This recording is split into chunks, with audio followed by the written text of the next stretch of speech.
Welcome to episode 51 of Foreign Correspondence, a podcast that brings you interviews with journalists around the world.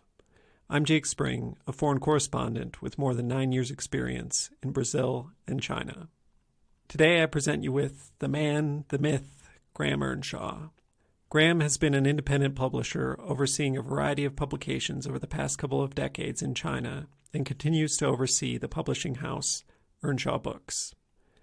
Where to even start with Graham? In 2011, I moved to China with about $3,500 and a plan to freelance.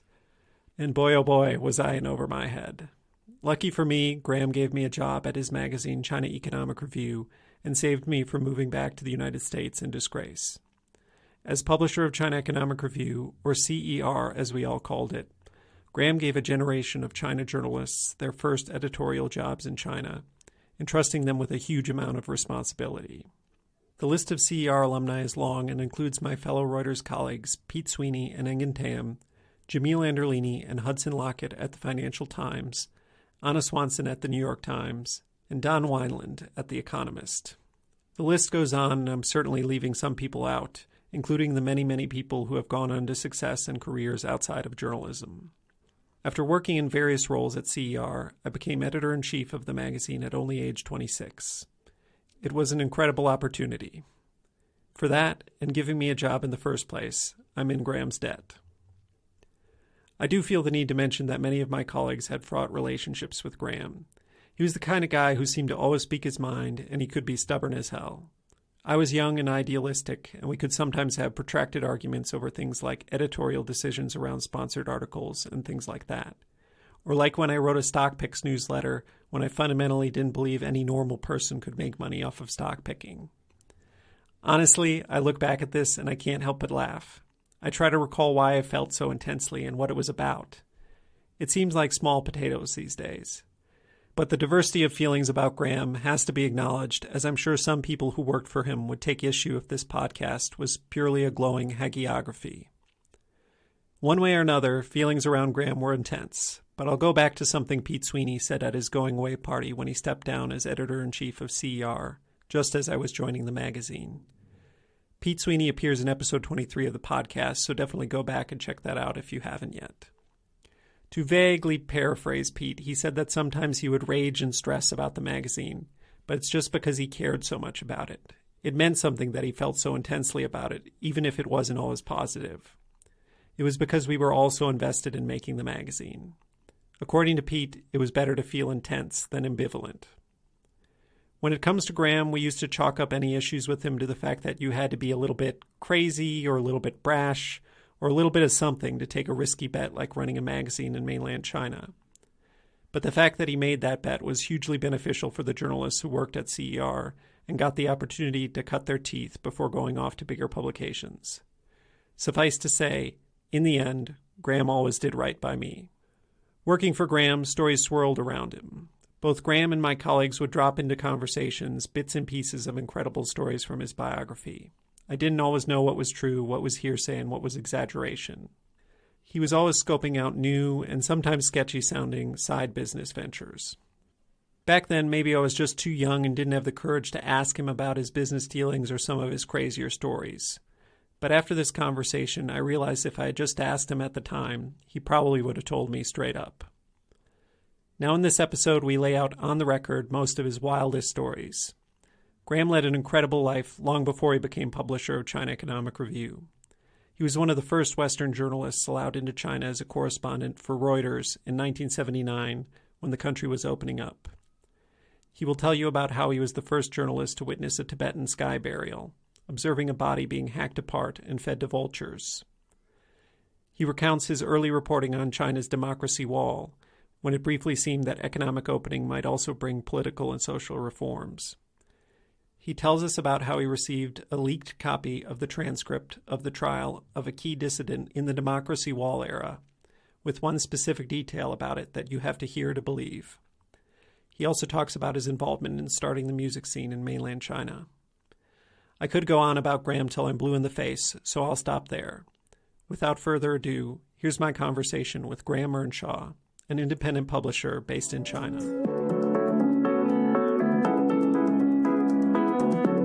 Thanks so much for coming on the podcast, Graham. My great pleasure. And we've got a lot to catch up on, but we'll get there all in due time. So I usually start by asking you to just set the scene for us a little bit. What has your last week or so been like? Oh, busy, as always. At the moment, I'm working on the preparation or the release and the marketing of 2 or 3 books, one of which is called The Eunuch, and it's a whodunit set in the 12th century. And the author is the most prominent foreign actor in the Chinese film and TV drama business for the last 20 years. And he's got 3 million fans on the Chinese version of TikTok. And it's written really, really well, and he's an actor, and so he gets the dialogue part of it. And making that book sell as well as it can in the West, internationally in English, and then trying to make it a bestseller in Chinese is one of the things that's driving me at the moment. Great. When is that slated to come out, did you say? It was released on May the 1st internationally, and it's available for purchase now on Amazon. But the real event, I think, is going to be the Chinese version, the Chinese publication.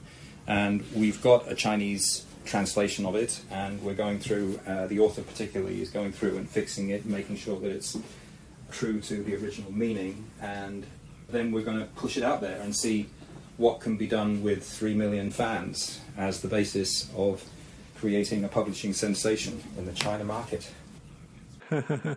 What's the name of it again, just in case people want to look for it on Amazon?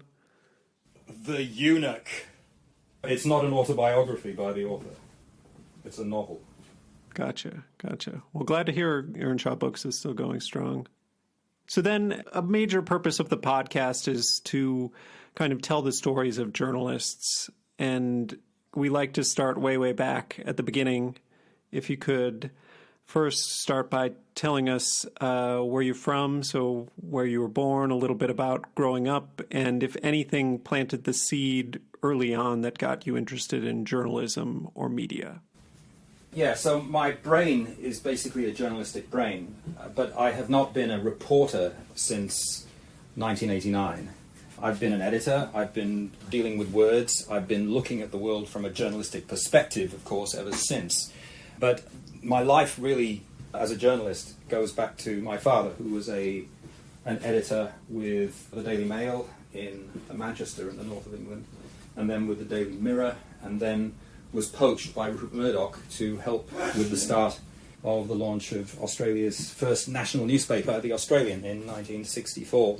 And we went to Australia, and I spent my teens in Australia while my father was working for Murdoch in various roles. And that journalistic milieu and his approach is obviously something that had a huge impact on me, and I never really considered anything else other than journalism as a career.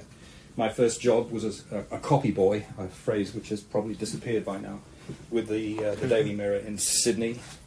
And I then went to university and failed. I passed the first year, except I failed English, which of course nailed me as a future journalist. And then the second year, I just was not interested at all. I was studying arts law. It would have been a 6-year process of finishing an arts degree and a law degree, and I just was not interested. And so a friend of my father's rescued me and took me to Hong Kong. And the original idea was that I was going to be a junior trainee executive with the Swire Group, and I wasn't interested in that either, but I was immediately absorbed by the Chinese written language, and that more than anything else is what has sustained me through all of these years. And I did a language course that was organised by the Hong Kong government for English staff, government staff, including police inspectors, and then looked around for a job and got a job as a junior reporter on the South China Morning Post, which is the premier English newspaper in Hong Kong then and still today. And did that for 2 or 3 years, and then a position opened up at Reuters, and the requirement was that the person be able to speak Cantonese, and by then I could. And I could also read, but I can read with Cantonese pronunciation. And this was, early 76, and the big story of the year was the death of Chairman Mao, and I was there in the Hong Kong office to help with the Reuters coverage of that. And then in 1978, they sent me to London as a sort of part of the staff development process for local staff around the world. And then suddenly, at the end of 1978, China began to change. Deng Xiaoping became the leader of China, and the opening up market reform process began, and that resulted in the Reuters bureau, which at the time in Beijing had 2 staff, was expanded to 3 posts, and I was chosen as the 3rd. And the editor-in-chief at the time, a guy named Ian McDowell, called me and said, "Do you speak Mandarin?" And I closed my eyes, as one does, and I said yes. I mean, my Mandarin was really poor, but I could speak Cantonese fluently, and I could read really fluently. And when I got to Beijing, one of the key stories was Democracy Wall, which was a wall in downtown Beijing on which were pasted large numbers of what were called big character posters, with people writing out their thoughts on politics and everything else. And being able to read those posters was essential. And I could do it. I could stand there. I was probably the only person in the street next to the wall reading the characters in Cantonese, but the meaning was the same. And that gave me probably the biggest scoop of my career, which was the transcript of the trial of the major dissident of that era, whose name was Wei Jingsheng. Wei was... What year was this again? This was 79 or 80? 79. Gotcha. So this is right away, right when you show up. That's right. Wow. So 1979 was January the 1st, Beijing and Washington established diplomatic relations. Democracy Wall was going strong, with lots of people putting up all sorts of ideas. It was an incredibly dynamic, vibrant sense of change. China was emerging from the Maoist era, and it was not clear where it was going, how far it would develop, what changes would occur. But clearly, something was moving, really tectonic, and it was an incredibly exciting time to be there. So in the middle of that, this guy named Wei was publishing a samizdat sort of magazine that was related to Democracy Wall, and there were several publications at the time. His was called Exploration, Tatsor, and in one of these he put an essay about what he called the fifth modernization. At the time, the Chinese, Deng Xiaoping, etc., were pushing 4 modernizations, including science and technology, agriculture, other things. And he said, in order for all this to work, there needs to be this 5th modernization. And this was a line too far for Mr. D. And immediately after China's Vietnam War, Wei was arrested and detained, and then was incommunicado for several months. And then towards the end of that summer, there was word that there was going to be a trial, and there was a trial. And of course, it was a closed trial, at least to foreigners. But he was sentenced to, by memory, 15 years. And then, through my contacts, I got a transcript of the entire proceedings of the trial, including a long speech which Wei made to the court. And it was the most amazing scoop. The problem was, it was the only source for the information. Wow. And it wasn't backed up at that point by any other source. Later, maybe, I don't know, two months later, the entire transcript was pasted up on Democracy Wall, which vindicated the scoop. But the basic problem, and this is an interesting journalistic problem, was that in the middle of this incredibly long document with all sorts of question and answer between the judge and the defendant and all that, was the question, you, Mr. Wei, provided to a foreigner, you provided military secrets on China's war or invasion of Vietnam. To which journalist, to who did you provide the information to? And Wei said, the Reuters bureau chief, Ian Mackenzie. Now Ian was my boss.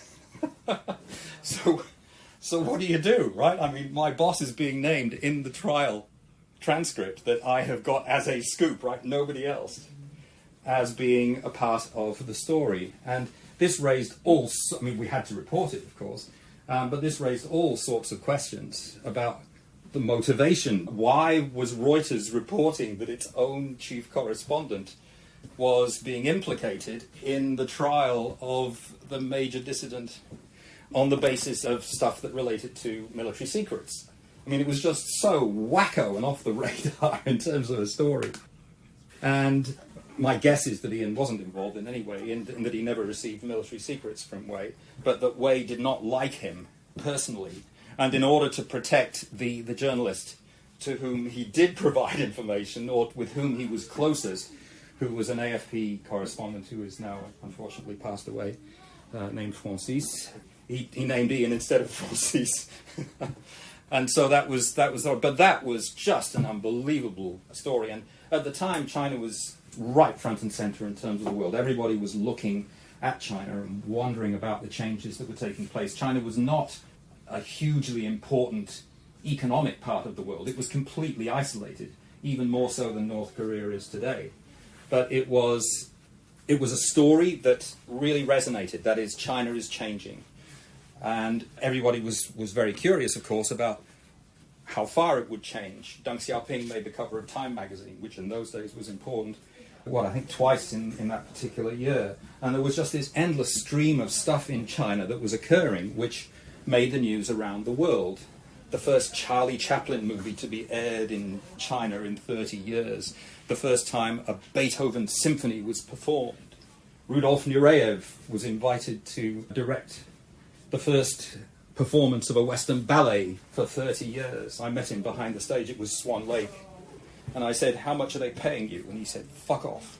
And there were all sorts of people who were going through Beijing at the time. You know, people like Muhammad Ali and Bob Hope and top politicians.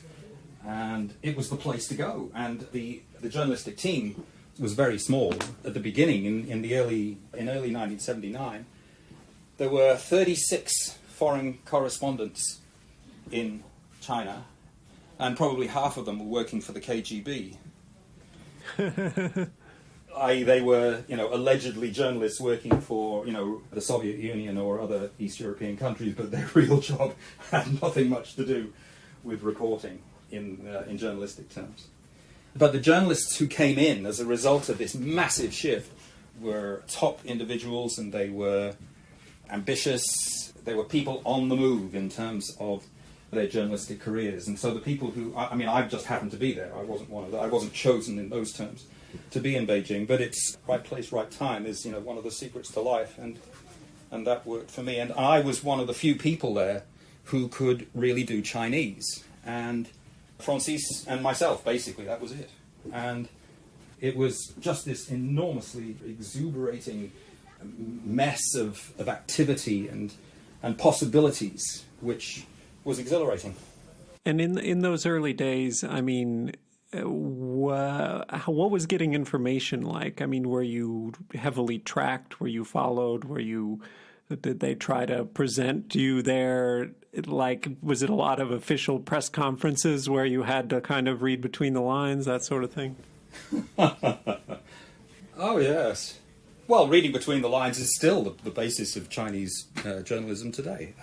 In fact, the basics of Chinese journalism has not changed at all.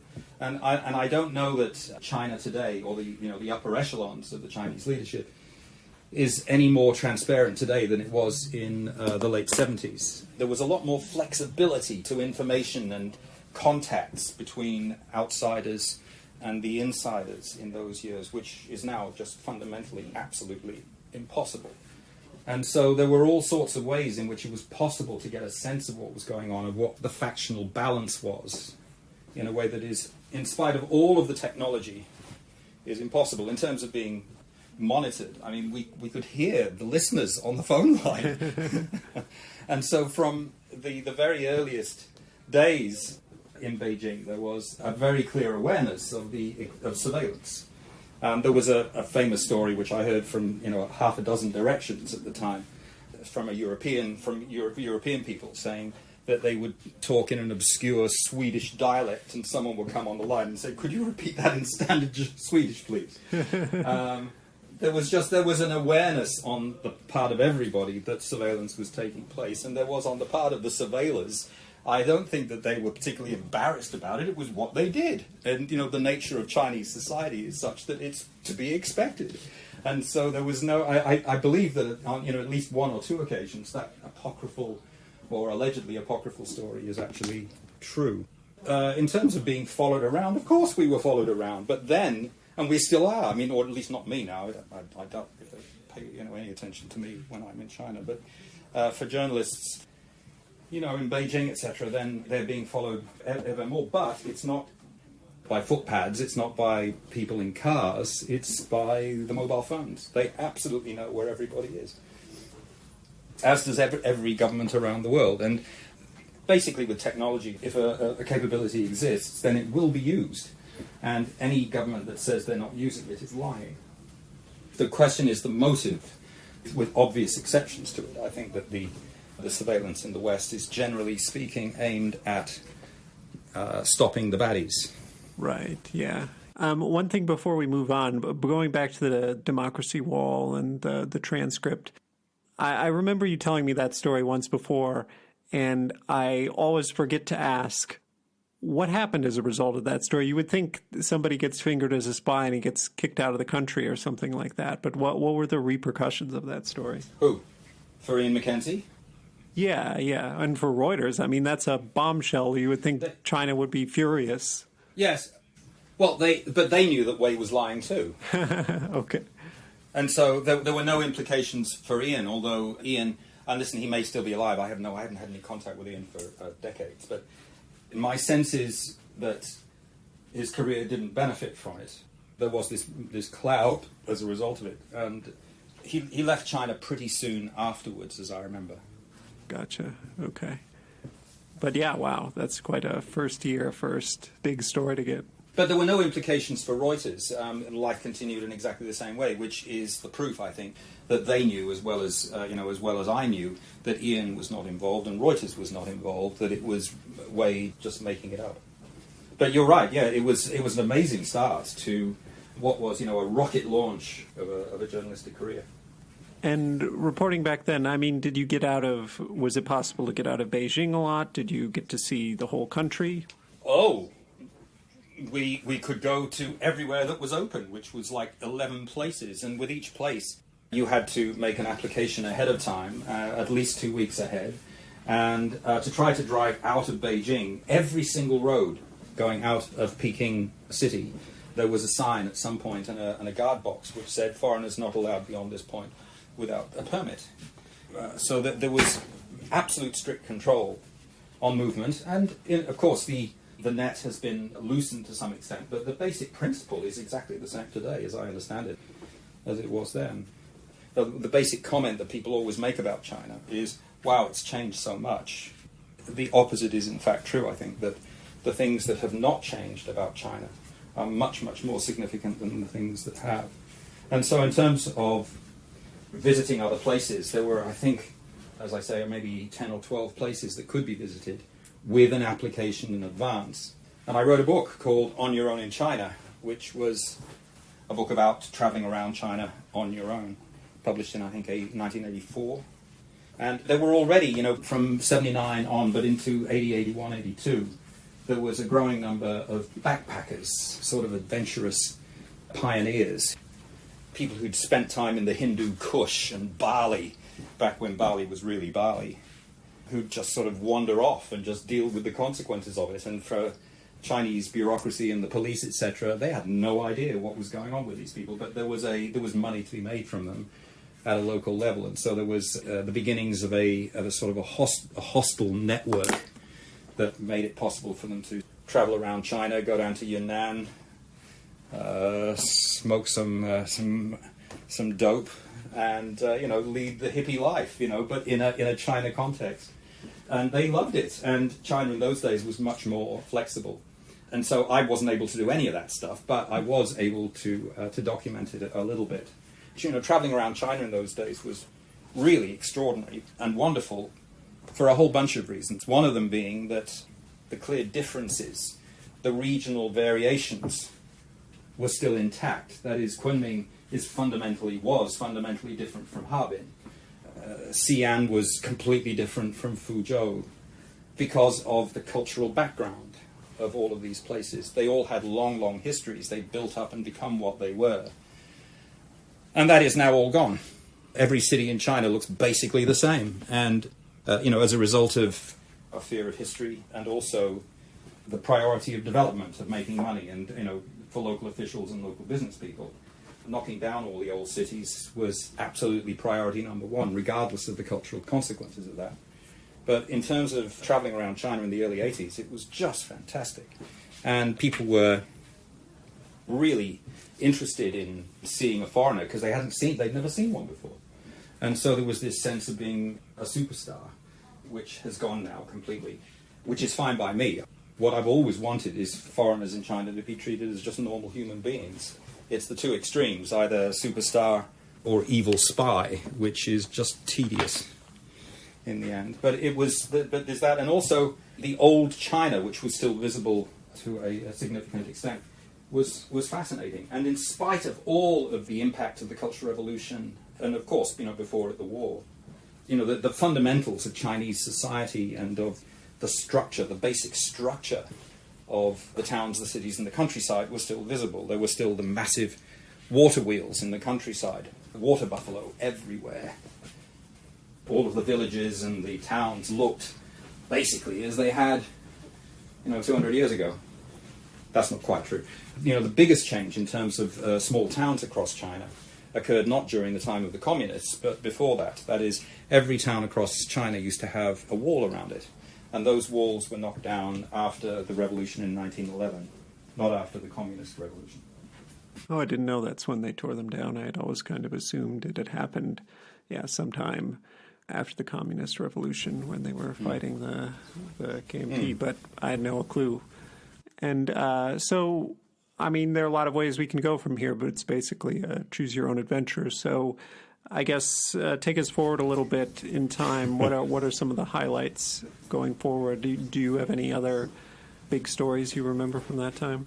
There were lots of amazing stories. I was, for 3 years, I was the China correspondent for the London Daily Telegraph, and I didn't have to deal with the daily grind of news agency work. But I was churning out the stories. I was doing at least one a day for the Telegraph, and they were using it all because this was 1981 to 1984.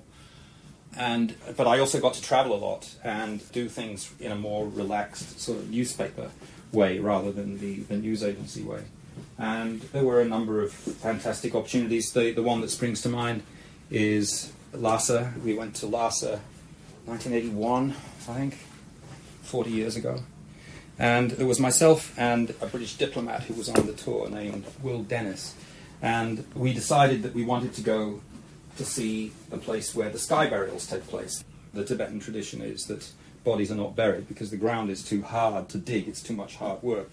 And so they chop up the bodies and feed them to these monster vultures. And we'd read about this, and there was a place behind the Sera monastery several miles outside of Lhasa, where allegedly there was this rock where it occurred every morning. And so he and I, we were staying in a guest house. The door and the gate and the gate were locked, but we climbed out of a window at 3 o'clock in the morning, and guards are asleep, and we walked out and we walked through Lhasa, the streets of Lhasa, heading in the direction of the Sera monastery. Went around. We didn't get lost. Amazingly, we found our way. Made our way up the mountain along this dirt track, and we got to a place in front of us where there was a little campfire and a big Liberation truck, with a body on the back, or with something white wrapped up on the back. And there were some Tibetans round the fire, and they invited Will and myself to sit down, and we had some tea, the disgusting Tibetan tea, and to the extent that we could communicate, they were extremely welcoming and very, very friendly. And then some Chinese arrived, and they were not so friendly to them. But anyway, then the sky burial master arrived. The body was transferred to this massive rock, which was sort of like a ramp. It was like an almond stone on its back. And the guy had this massive knives on his hips.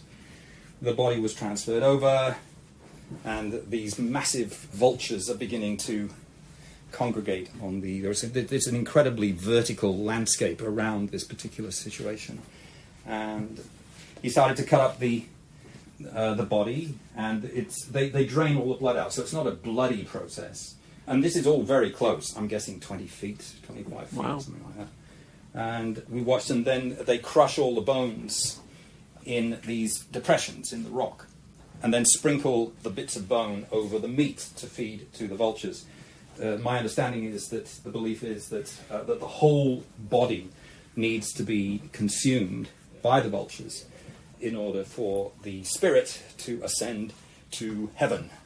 And so on the rocky outcrops around us, there are the Tibetan flags, and there is smoke rising from here and there, and it's a really intensely cultural setting with this extraordinary event taking place in front of us, that is, a human being is being cut up. I was worried about whether I would find it disgusting or nauseous or whatever. I didn't in any way have a problem, nor did I have any problem with the high altitude. And then a jeep roared up the hill with the officials from the foreign ministry, and they were really pissed. They were really pissed. And they told us, not to tell anybody that we'd done it, and this, that, and the other. And so, but I wrote the story, and it was published in the Daily Telegraph. And I was known for years and years and years in China. I was known for years and years as the first journalist ever to have witnessed a sky burial, because my stories were very often reprinted in a newspaper called the Reference News, Tankao Xiaoxi. That was the news source that was believed. The People's Daily is lies, but Reference News is truth, was the belief, which was, of course, wrong. It was all lies, but never.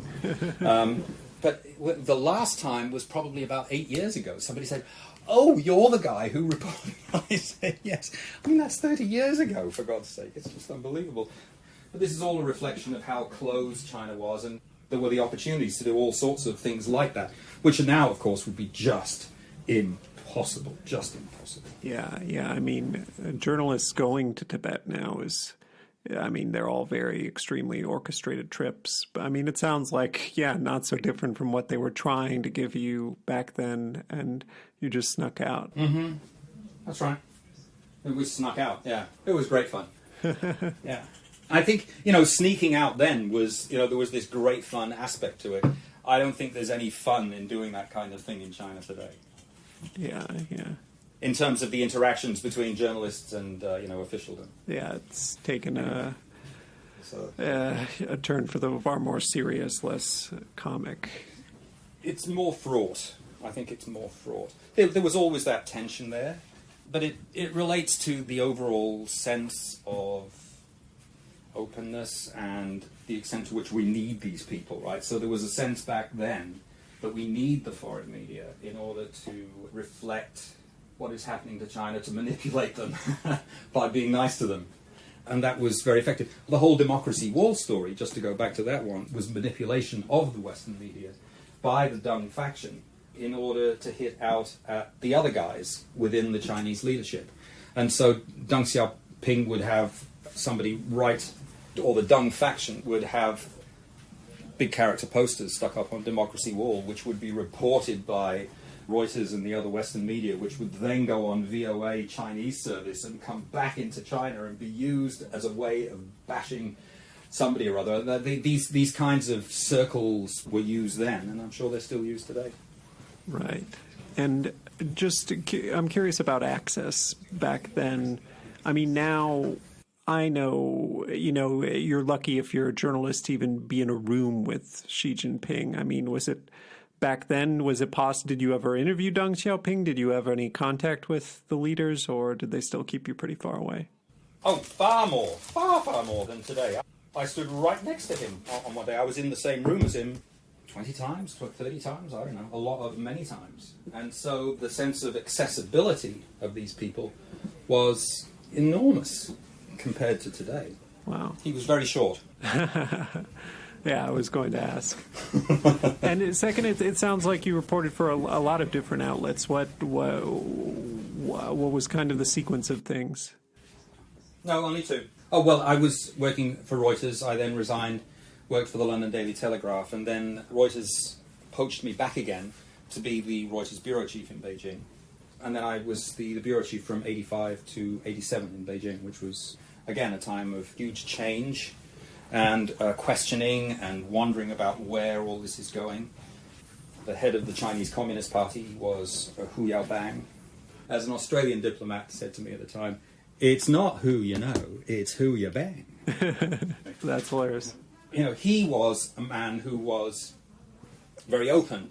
He grasped what Deng was doing, and there was this question, this fundamental question about the extent to which China could open to the outside world economically, the extent to which life could change, the economy internally, social, without there being some sort of reflection of that in terms of the overall political structure.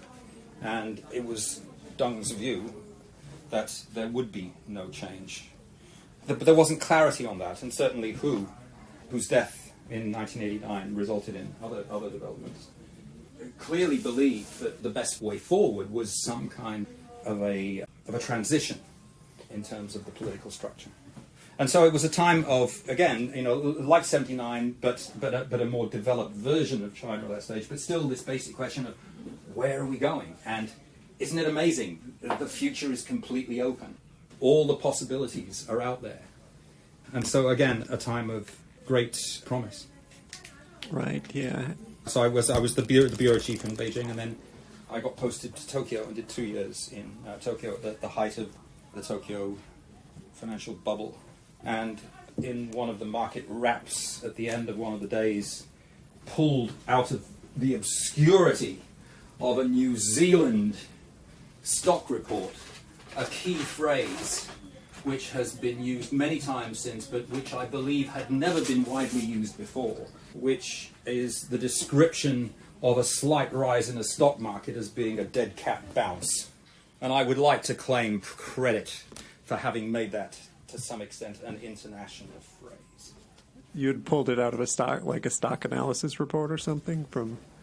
Well, so Tokyo's role in those days was to do an Asian stock roundup at the end of every day, and we used to pull stuff out of all of the stock reports, the one-page stock reports from Singapore, Hong Kong, New Zealand, and everywhere else, and wrap them all up. And so I saw that phrase, and I thought, that is a great phrase. It's not a major claim to fame, but it'll do. Sure, that and the sky burial.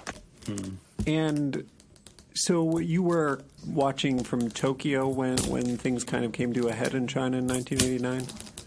That's right, and I was, of course, pulled in. They were getting very short of people, and I went in, and I was there, I think, twice overall. And the second time, I was posted to the square on a regular shift on the evening of June the 3rd, and was there when things started to change. And I watched, the chaos of that night from the perspective of the square, and watched the tanks roll onto the square. Myself and another Reuters reporter named Elizabeth Pisani. I hope Elizabeth is well. I hope she hears this.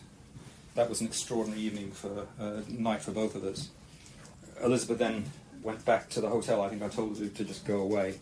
And I stayed because this is one of the curses of being a journalist, is that you have this sense of immortality, that I am a bystander. This is not my fight. And so therefore the bullets won't hit me. And so I stayed and I watched. And I wrote a long memoir about it, 12,000 words or so, which is up on my homepage. You remember homepages? It's a great 20th century tradition. Right. And so, that was a sort of a period mark, a full stop at the end of the 1980s, this 10-year process. And Mr. D had made his point very clear. Right. But in terms of my career, I had spent 2 years as chief correspondent in Tokyo, allegedly understanding what was going on with the financial markets. And I was clearly on top of the China story, and so I was the obvious choice in terms of being pushed upstairs. And so I was made news editor in Hong Kong, Asian news editor. And then the editor, about a year after that, returned to London, and so they made me the editor. And so I was the editor for Asia, for Reuters, except for Japan, for 5 years, which was just insanely fantastic, from Pakistan to New Zealand. It was all mine, I tell you, all mine. And managing this team of, I think it was 300 journalists at the time, was exhilarating, and helping to make it the best coverage that we could in terms of the financial news, the general news, all of the news, of sticking to the Reuters traditions of the agency of record, of being understandable, of being balanced and accurate. It meant a lot to me, and those basic traditions, which I sense have survived within Reuters in spite of all the changes that have taken place within Reuters in the decades since. That was sort of one of the core principles of my life, and it was a great honour to play that sort of a role. And then came '95, and there were changes within the management of Reuters, particularly in Asia. And I was on the wrong side of it, and they decided that it was time for a change. And they offered me a job, a sort of a graveyard coffin job in Australia to just get rid of me. And I said, well, how about Shanghai? Which is unheard of in journalistic terms. Shanghai reported to Beijing, which reported to the deputy news editor, which reported to the news editor, which reported to the editor. And I was the editor. That's like 4 steps or 5 steps below in the bureaucracy. And they couldn't say no. And so I replaced Andy Brown, who was the Shanghai correspondent for Reuters at the time. Absolutely top-rate person. Went on to the top rate, as he is at everything, for the Wall Street Journal, and now works for Bloomberg, doing all sorts of interesting and useful things for Michael Bloomberg.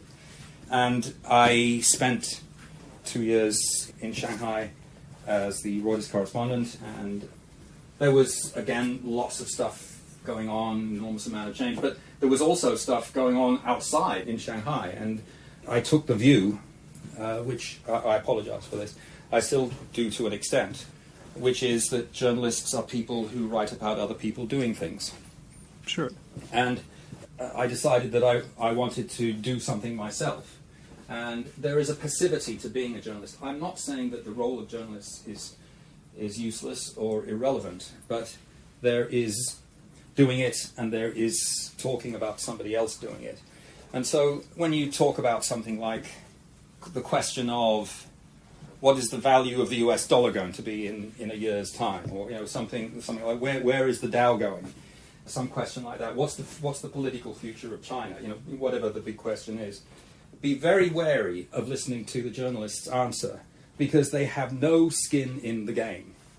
Or rather, let me put it another way, to the extent that they don't have skin in the game is an extent to which you should be cautious in terms of whatever they say. Whereas a businessman has to think about it and has to get it right. Now, the problem with business people, of course, is that they're more likely to lie than the journalist is. And so, there's a balance of issues in terms of believing what various people say. But anyway, I decided that it would be, I wanted to do something. And so I set up with a friend of mine here, set up various projects. We did a nightclub. There was a guy named, there is still, he's Tony Zhang, and also Marcus Brauchler, who went on to be the Wall Street Journal editor, and then the editor of the Washington Post. He now runs an investment fund out of Washington, D.C. And we set up this nightclub. And I also set up a little company that did translation services and website design. And that morphed through to doing other things, including a pretty much late and definitely lamented magazine called China Economic Review, which is how I first met you, Jay. Right. Just curious about the nightclub, because I think I had heard that secondhand from somebody, but it was on some park. Where was it exactly? Inside a park called the Fuxing Park, Fuxing. It's a name which often caused embarrassment for American tourists. Sure, but yeah, no, I know that park for sure. It's right next to, the elevated highway right now. Right. And so at the time, there was no basic, there were a couple of bars at hotels, but there was no nightlife in Shanghai. And to a large extent, we created it. In terms of venues, we created. In terms of live music, there was another place called the Blues and Jazz Bar, which I said to the owner, you should do live music. And he said, how do you do that? I said, you buy a microphone. And so I got an American guitarist to go with me, and he started live music in this bar, just a little bar. But 3 weeks, this is 1996, and within 3 weeks, the queue of taxis was half a kilometre long, and you couldn't get to the bar to buy beer because there were just so many people in the bar flowing out onto the street, just because of guitarist and me singing.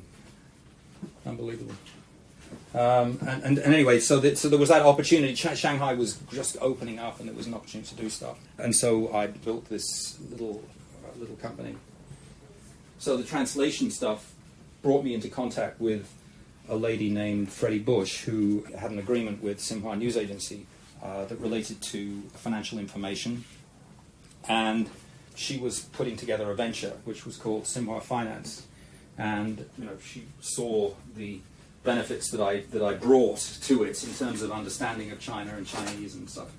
And so I became a key part of that operation. That was from 2000 on. And that was Beijing, not Shanghai. And so I spent most of my time in Beijing over all those years and after. So wait, just to go to, when did you acquire China Economic Review, the brand? So the China Economic Review was founded by a company in London in around 1990. And at the time, doing a magazine like that out of London made a lot of sense. But by the early 2000s, it didn't make any sense anymore. And we were doing a lot of work for the company on a freelance outsourced basis.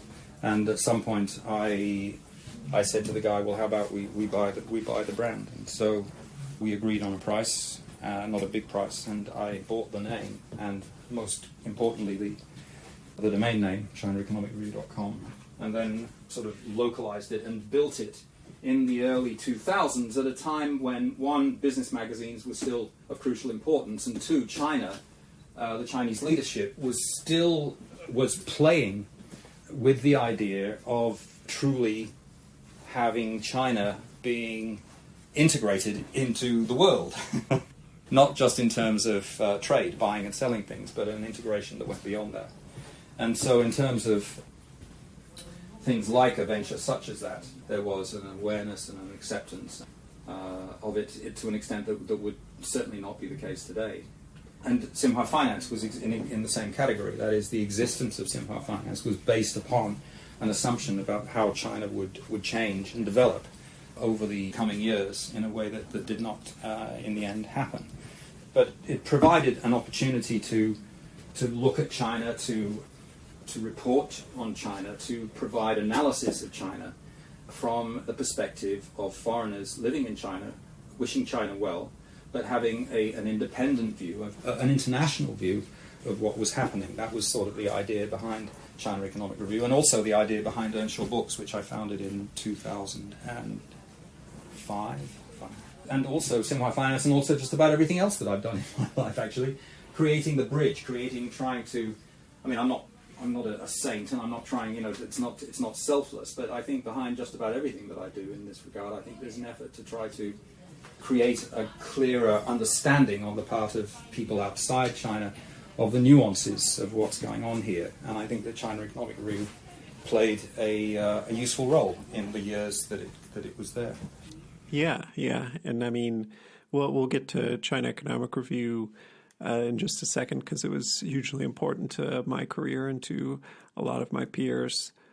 The Xinhua Finance stuff, that was all before my time, and it's fine if you don't want to talk about it, but I just remember the idle gossip was that it all kind of wrapped up with everybody going to jail except for you. And I don't know if that's actually true or not, but that was the idle gossip. I'm sure you never personally told me that, but I was just wondering. It's not true, and it was an extremely complicated story at a time when, from a financial perspective, and playing the Xinhua Finance game in terms of both China and the capital markets in the United States, was on the edge of the possible. It was absolutely the edge of the possible. And for various reasons, two of the people involved were sort of targeted by the Department of Justice in the United States. And there were three people who were indicted as a result of it. And two of them went to jail. Freddie Bush did not. But my sense is the question of shenanigans in terms of the financial markets and doing these kinds of ventures it's really difficult. You know, there's a huge grey area as to what is acceptable and what is not acceptable, what is legal, what is not legal, and pushing the envelope in terms of what is regulatorily possible is a part of playing the game of the development of life. And so all of the people involved, I think, were good at what they do, which is seizing on a good idea and pushing it as far as they could. And it was a great pleasure, and I'm still in contact with all of them. And the ultimate question of guilt or not guilt, I think, needs to be viewed through this prism of the huge greyness that attaches to what you might call extreme with an X and no E, extreme finance. Extreme finance. It was some sort of insider trading thing, right? Well, but it's incredibly complex, and it's incredibly arguable as to what the precise terms are. And I cannot, at the time, if you'd asked me 10 years ago, I could have probably given you a more lucid answer to all this. But the overall impression, first of all, I think it would make a great book, but I'm not going to write it. But I think I think the whole thing is it's the story of taking the road less traveled and taking a good idea and taking it as far as it will go. And listen, when you're playing on the edge like that, sometimes things happen, which when it just happens. This takes me back to 1979. There's a mountaineer who was, I think, still quite famous, named Chris Bonnington, one of the great mountain climbers of the 20th century. And he and a couple of friends went to Mount Everest in mid-1979, and two of them fell off the mountain and died. Two of the other climbers, English guys. And he came back to Beijing, and I met him in the Peking hotel. And he cried as he talked about how his two friends had died falling off Mount Everest. And I looked at him and I thought, if you climb Mount Everest and you fall off, right, you've just got to accept the consequences, that it's possible that you might fall off. And I didn't have much sympathy for him in terms of that particular thing. And I would have preferred it if he hadn't cried. And I think that if you are a mountain climber, a professional mountain climber, and you accept, and I think most of them do, the possible consequences exist, that I might fall off and I might die. And that's a part of the game. That's a part of that particular life. And the same is true of extreme finance. The Department of Justice might take a negative view on what you're doing. In the midst of all that greyness, what the actual reality is. Perfect example is Michael Milken, who is the man who inspired the movie Wall Street, I think. And he was, again, extreme finance. He spent, 2 years in jail? An excellent man, but he now runs the Milken Conference Forum, whatever it's called, which is one of the great financial annual get-togethers of the rich and famous. Right, yeah, and I mean, in China, that's all amplified. It's all in a gray area. I remember when I first started at China Economic Review, you told me, well, welcome to China, where everything is possible, but nothing is legal, I think it was.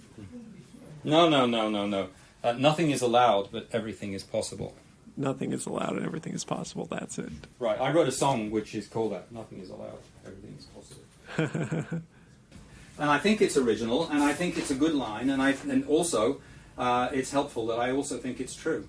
So yeah, I guess this is where I come in. I come in, in, I guess it would have been 2011. So you've been running CR for quite a while at that time, and already when I was coming in, I guess actually to go back even, I was almost an intern at China Economic Review when I was a study abroad student. I remember going into that office and having an interview. I ended up working for some place called Asia Weekly instead in Beijing for a guy named Jasper Becker for that summer. I know Jasper. Oh, you do? Okay. Is he still alive? I don't know, actually. He's, the last I heard, he's landed gentry, sort of, in England. The Asia Weekly was not a success. I could talk a little bit more about it, but I won't. But anyway, it collapsed, and he and his wife, I think Polish, the smart thing they did was to buy a villa in Beijing, and they sold it and took the money and bought an extravagant place in England. That's my memory of the story. Okay. He continues. I've known Jasper many years, and he and I were on the same trip to North Korea once in 1986. That was fun. Oh, yeah. He was, I mean, I didn't know him too well despite being an intern sitting at 3 desks from him. I just remember him smoking cigars in the office back when people would still do that sort of thing. And just thinking, wow, this is, like from another era. But yeah, so anyway, first I'd been in that office, and then I walk in, 4 years later, post-college, and I guess to back up, just like how I got the job, I don't know if I ever told you this, but I had emailed around to like professors at Northwestern where I went to college, and somebody knew Richard McGregor. And so I emailed him. He gave me your contact. I emailed you. And I think you might have been under the impression that I actually knew Richard McGregor. So you're like, oh, yeah, sure. Like, come down. I was in Beijing. Come down to Shanghai. We'll meet in person. Yeah. We talked. You gave me a test. At first, you were like, you can be an intern. And I was like, I'm not going to do that. And then I lucked into, you did hire me. It's one instance where I'm like very, very glad I like stood up for myself. And I was like, you did that for a lot of people. You handed a lot of people a lot of responsibility early in their careers. Absolutely. And I knew that going in. I mean, people around the office would talk about people like Tim Burrows and like the FT bureau chief. I'm blanking on his name, had worked for you. Jamil Andolini. He's now the Asian editor for the Financial Times and a rising star and a really hot opinion writer for the Financial Times in terms of nailing what is going on in this part of the world. He's doing a fantastic job. I've got a lot of time for Jamil. And I'm very proud of the fact that I gave him his first journalistic job.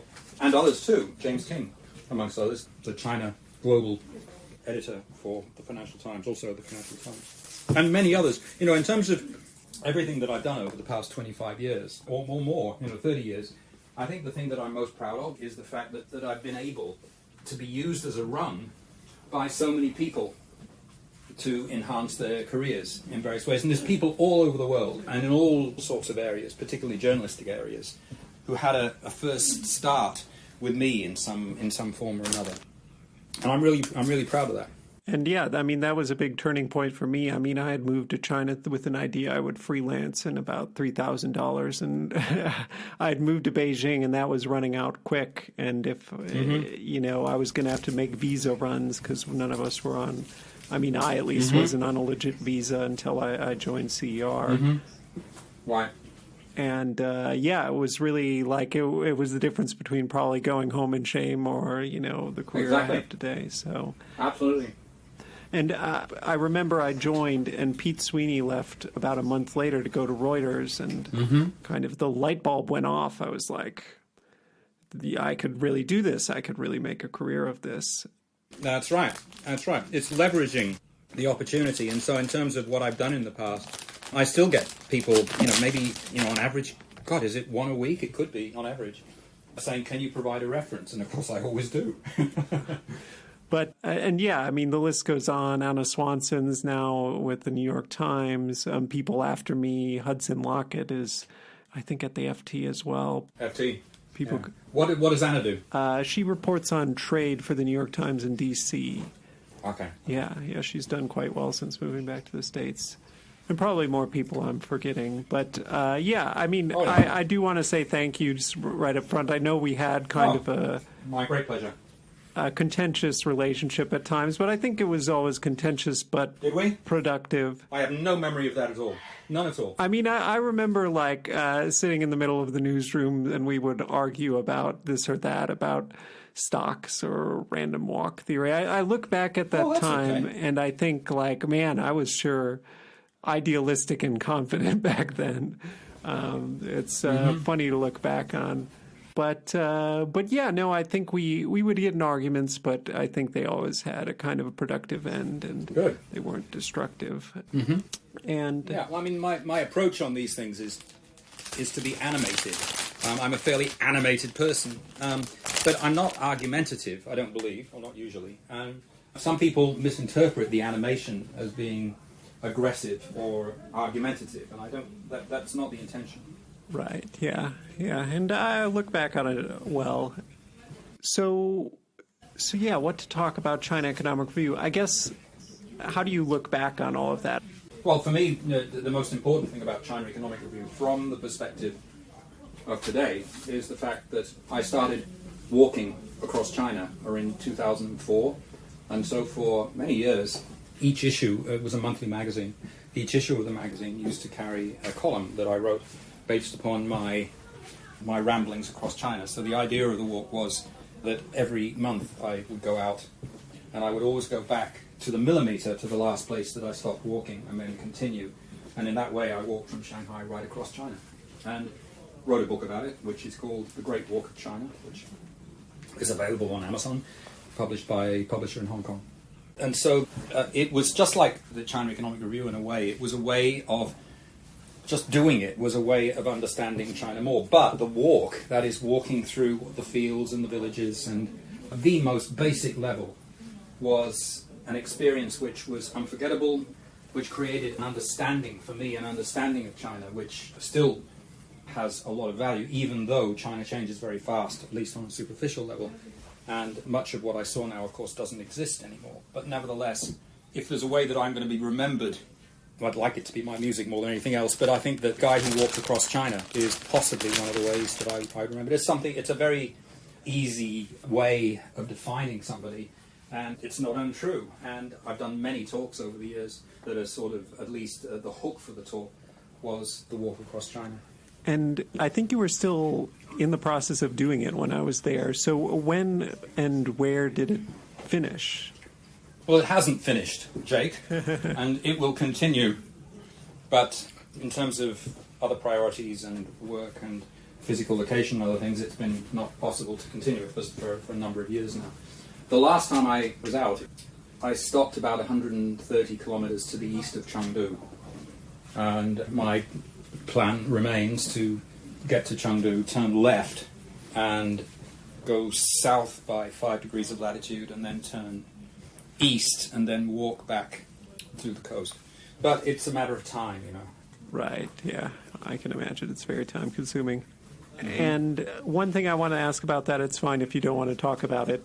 I mean, this might be just Bush League psychoanalysis, but I was wondering if it's not too sensitive to ask about, if your leg had anything to do with the reason why you wanted. Did you want to prove you could do it? Sure.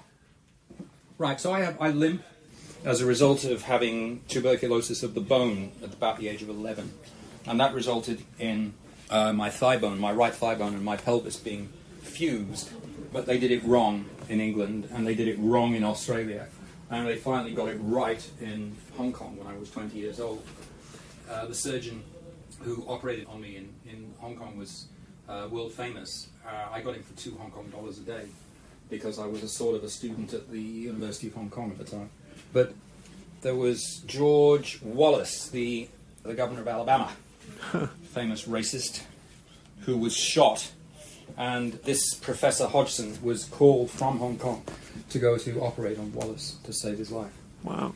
And I got him, and it's held together from the age of 20 through to what I am now, 68, nearly 50 years. And so he did a good job. But the result of that was that my right leg is to some extent deformed, and I walk with a limp. I don't think about it at all. And therefore I think mostly people don't think about it either.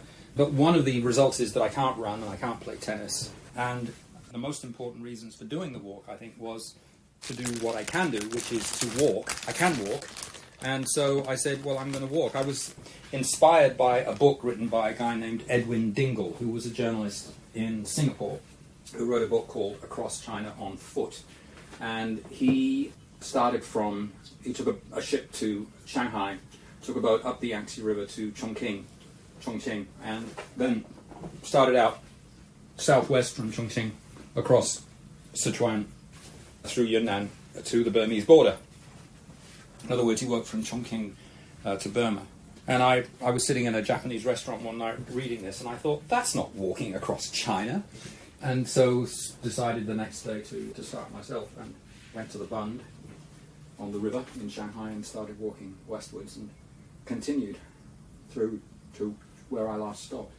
And the Dingle didn't speak a word of Chinese, and his book is mostly a series of descriptions of magnificent scenery and tirades about the squalor of the hotels along the way. And so he wasn't able to really get into what is going on around me, and so I could talk to everybody. And walking, the basic idea is to walk by myself, and only on a very few occasions has anybody come with me, because it's fundamentally different. Walking alone along a road is a different experience from walking with somebody, because if I'm with you, Jake, you and I are going to talk, inevitably, and so we're not paying full attention.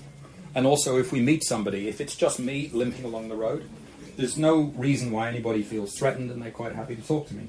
But if you and I are walking along the road, they're going to be wary. And so walking alone is really important, and opened up all sorts of conversations along the way. And it's just the walk, it wasn't done for athletic or health reasons. The leg was only a spur in terms of saying to God, fuck you, but it was really about all the conversations along the way, about talking to people. Great. So I think we're kind of rounding out the biographical section then. Is there anything else you want to add? Do you want to talk about the music at all? Well, music has been really important to me all the way through, and so I started playing in Hong Kong in the 70s, and there was a bar called the Old China Hand that I played in, and made a name for myself with that little crowd with a couple of songs that were vaguely political. One was called The Governor's Blues, about a police mutiny, or an alleged police mutiny in 1977, with the PLA waiting on the border, and if the police actually had mutinied, because they were trying to stop the Independent Commission Against Corruption from basically rolling up everybody in the police force who at that point had been corrupt at some point during their career. And if they had mutinied, then the PLA would have gone over the border and taken over Hong Kong in 1977. But the police didn't mutiny, and the chorus of the song is, I've got the governor's views, I've got the governor's blues, I'm sick of the whole bloody thing. Ordered around by a bunch of young cops, I'm just waiting for Peking to ring.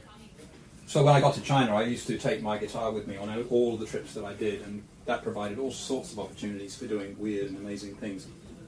I took my guitar to Lhasa and carried it up onto the roof of the Patala and played guitar. There's a photograph that shows me playing guitar on the roof of the Patala.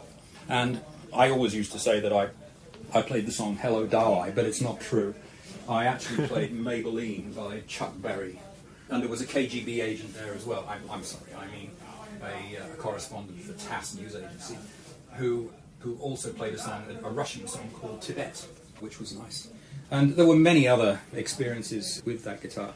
But in Beijing, there was a Canadian diplomat named Ted Littman who had a Fender Telecaster and a twin reverb Fender amp. And he was leaving, so I bought them. And I put together a three-piece band, which I named the Peking All-Stars. And it was China's first rock and roll band. And we played in all sorts of places.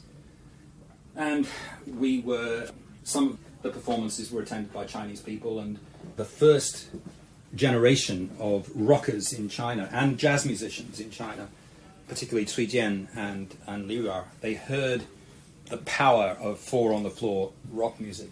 First from the Peking All-Stars, Cui Jian and his friend, the sax player Liu Yao, wanted to join our band, and I made the decision not to allow him to do so, because I felt that it would not be good for his future career to be associated with foreigners, and naive on my part. But it's provided me with the claim that I've made, and it's true, over the years many times, which is that I rejected Cui Jian for my band. And then in 95, when I came to Shanghai, there was this opportunity to do the live music, which I mentioned earlier, and in a way I played a role in terms of reviving jazz in Shanghai, and many of the players had their first chance, the Chinese players had their first chance to play jazz live. It was in that bar I mentioned with me. Just an honour to have the opportunity. Not because I'm great at any of these things, right?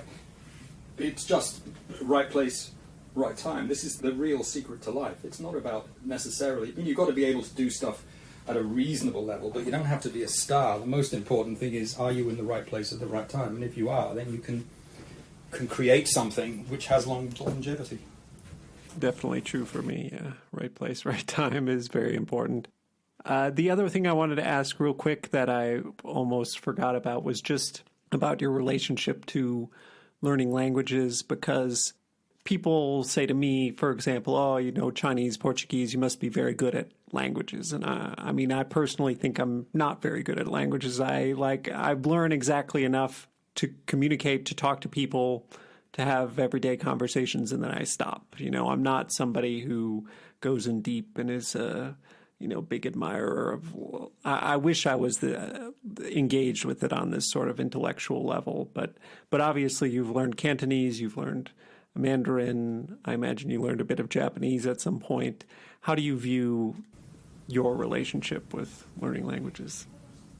Well, my relationship is largely with, of course, English, and then Chinese, and Chinese has been very important to me throughout my career, and I'm sure will continue to be so in one way or another. And for whatever reason, I was really drawn particularly to the written language.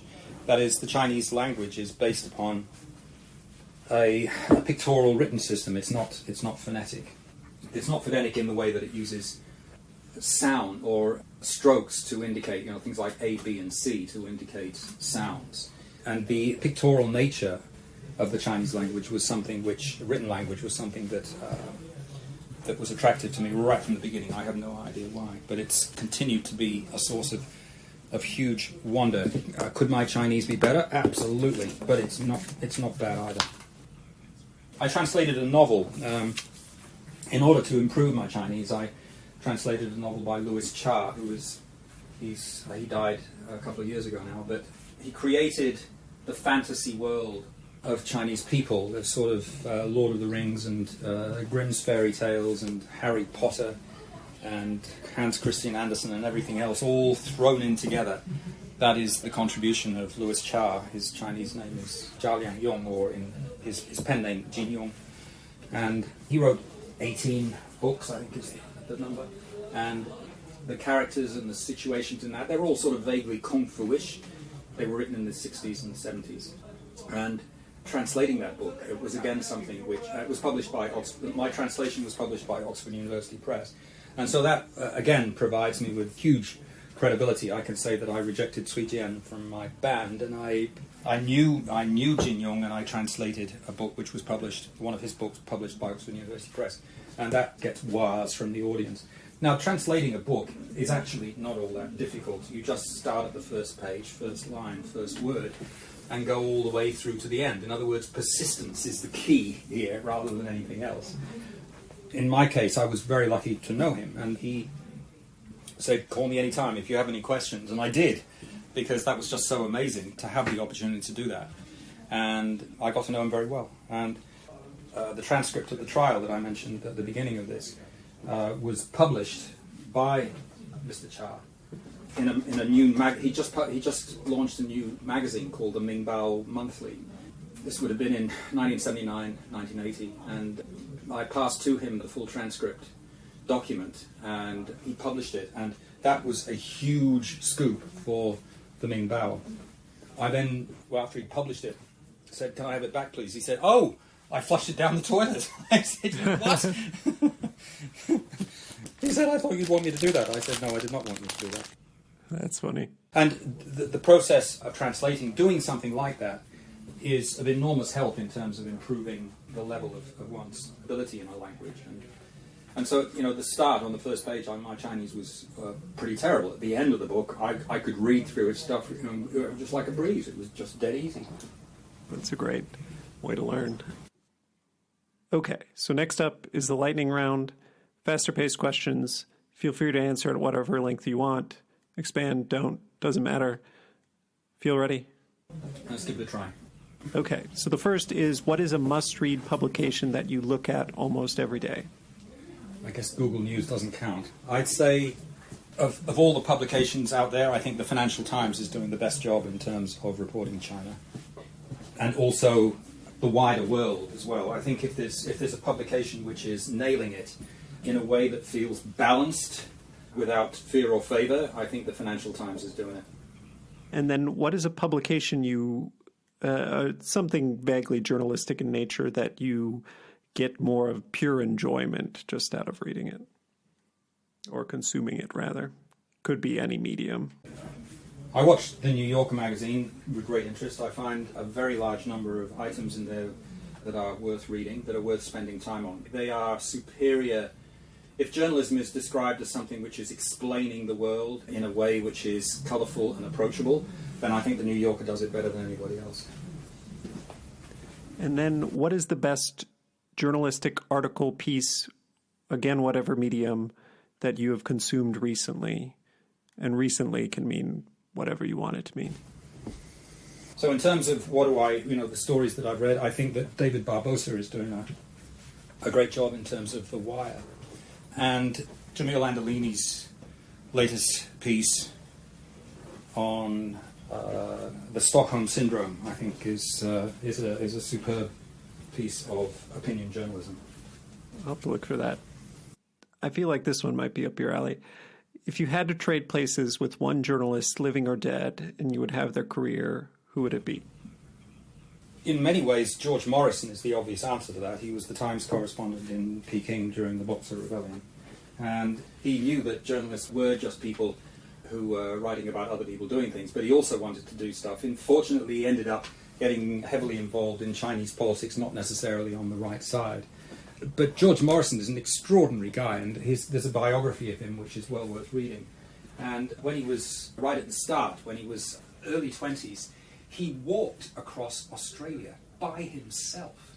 He started from the northern shore of the Gulf of Carpentaria, and he walked south through the centre of the country down to Adelaide. That's insane. I mean, it's mostly desert. And, will I be able to find water? Because you can only carry, a certain amount of food and water. And he did it using, the Aboriginal tricks of being able to sense where where water might be and stuff like that. But to walk across Australia, I've walked across China. It's absolutely child's play to what George Morrison did walking across Australia. Wow, yeah, I've never heard of him. I'll have to look him up in that biography. He was known as Morrison of Peking, sort of to history, and his reporting on the Boxer Rebellion, the lead up to it, which is when the Boxers, who were sort of rebels from the countryside, they attacked Beijing with the support of the Manchu government. And they besieged the foreign legations of Peking. And 55 days they were in there before a relief force arrived. And then they started a massive looting session across Peking, which was highly unfortunate. Nevertheless, Morrison and his reporting out of Peking defined that whole era of China. And then, what is one thing you wish you could travel back in time and tell your younger self? Stop wasting time. Seems like you fit a lot into your life, but I wouldn't say you wasted too much time. No, I probably haven't, but time management and focus and persistence are the secrets. And you can waste as much time as you like. You can waste it all and achieve nothing. And there are some people who would argue that the best way to lead life is to sit under a tree and mull the infinite. But my approach would be that the more you achieve, that there is something positive that comes out of achievement that is positive, right? That there's a value in some way, either to yourself or to others, from doing it. And if that's true, then the more that you do in that regard, the better it is for you and for everybody else. And so just volume of achievement somehow or other feels important to me. Sure. So stop wasting time. That I mean that for you too, Jake. Thanks. I'll keep that in mind. What is one thing most people don't know about you? That I'm very shy. Huh. And you use... I find like a lot of journalists get into it because there's an artifice to it that forces you to talk to people. It's the same as with musicians as well. Most musicians are shy, and the reason they're musicians is because they can hide behind the mic. Yeah, that makes sense. What is your favorite film, book, TV, or other media about journalists? It could be nonfiction or fiction, just something in some way related to journalists. I won't be the first person to say it, but I think Scoop by Evelyn Waugh is a wonderful book, and it was always something that we used to refer back to in my days with Reuters. I think probably the relevance of it now has probably declined. I had the honor of publishing a novel by one of your colleagues, Reuters correspondent editor by the name of Nick McPhee, and the novel is called Hadley, and we published 3 of them, and they all sold really badly. Not because of the quality of the books, but because of the fact that obscure authors, it's just incredibly difficult to get traction, and also Earnshaw Books is an incredibly small and obscure publishing house on the edge of the world. In scale terms, we don't compare very well with Simon & Schuster, let me just say that. And so marketing oomph in the core markets is absolutely essential. But on the other hand, just publishing a book is good. And so Hadley was a middle-aged, gruff, alcoholic journalist working on an editing desk for an international news agency in Hong Kong. And the first book involves him getting involved in farcical experiences related to the choice of the next James Bond, the next actor to play James Bond in the movies. And then there was another one, and there was a third one. They're all great. If you're interested in books which look at journalism from an unusual angle, I think Nick's 3 books about Hadley are definitely worth checking out. All available on Kindle. Yeah, that's wild. Nick McPhee's definitely edited some of my stories. I had no idea about that connection. And he is one of the most experienced and reliable editors, journalists around the world. And if he's desking a story, you know it's going to go okay. And it was, again, being a publisher, the huge benefit of being a publisher is not making large amounts of money, because I promise you, it doesn't. But in terms of the ability to have a really deep relationship, to get to know people, to get to know the authors and the stories that they tell, it's a magical process. And I'm an active editor and publisher, and so, for instance, with the Nick books, I'm an active player in terms of editing it and talking through the plot with him and working out how to make it as good as it can be. I hope Nick won't mind when I say that at the end of the manuscript that he submitted, he kills Hadley. And I said, Nick, you can't kill Hadley. He's got to go back to the desk and then wait for his next adventure. And so that's the way it was when we published it. Yeah, I'll have to look for that. I had no idea. And then the last question is, if you couldn't do what you have done in your career, if you couldn't be a journalist, editor, or publisher, qualifications aside, what other job would you do? I would like to be a very rich person. That's actually, somebody gave that a few ago, and I was surprised it took 45 answers to get to that, because, working is perhaps overrated. No, the thing is that money, in some ways it's overrated, and certainly there are disadvantages to money, particularly if it's inherited, and for kids growing up in a wealthy, moneyed environment, I have never met one who wasn't screwed up in some way by that experience. But money provides you with the ability to do all sorts of things and to speed up the process of doing things. So I do all sorts of stuff, right?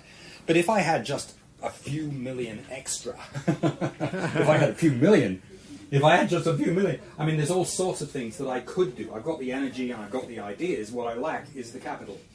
And so being rich would provide that. Now, the problem, one of the problems of being rich, of course, is that you become lazy. And staying on the edge in terms of pushing for achievement, to doing stuff, is, I would imagine, one of the great problems of being rich. But it's a problem that I would love to face. Yeah, worse problems to have. Yeah. Okay, great. Well, I think this went great. So I'll just wrap up by saying, thanks again, Graham. This has been a great conversation. Fantastic. Thanks a lot. Bye-bye.